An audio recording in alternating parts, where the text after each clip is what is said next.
எனக்கு ஒரு ஆசிரியர் ஓய்வு பெறேன். இவனுக்கு சொந்த தொழில் போறேன். என்னதான் வேலை சம்பாதிச்சாலும் சினிமா துறையில மக்களுக்கு பல நேரத்தை சொல்லலாமா?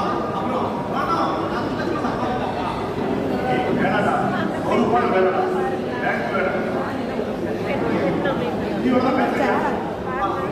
என்ன இருந்தாலும் இயலிசை நாடகம் தான் உயிர் போச்சு. அதனால நானும் ஏதோ ஒரு சேவை பண்ணி நடிச்சுட்டேன். ஆசை இளைஞர்கள் கால் பண்ணிக்கணும். இப்படியாவது சின்ன குழந்தைய விட்டு எப்படி போவேன்? அந்த பெரிய சின்ன பிள்ளை எப்படி விட்டு போவேன்? என்னமோ போடி சொன்னா கேட்க மாட்டேன். ஒய்ஃப்ட கேட்டுக்க. ராணி சொன்னா கேட்க. இல்லம்மா, 10வது படிக்கிறப்போ ஜான்சி ராணிக்கு ஒரு நாடகம் போட்டான். அது அந்த மாவட்டத்திலேயே முதல் பரிசு வாங்கிச்சு.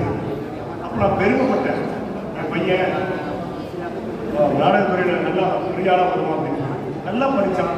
பேங்க் உத்தியோகம் வந்ததுக்கப்புறம் நம்ம இதிலிருந்து விடுபட்டுருந்தா வேற விதமாக போகுது. நீ அப்படி போயிடுவீங்க. அப்பா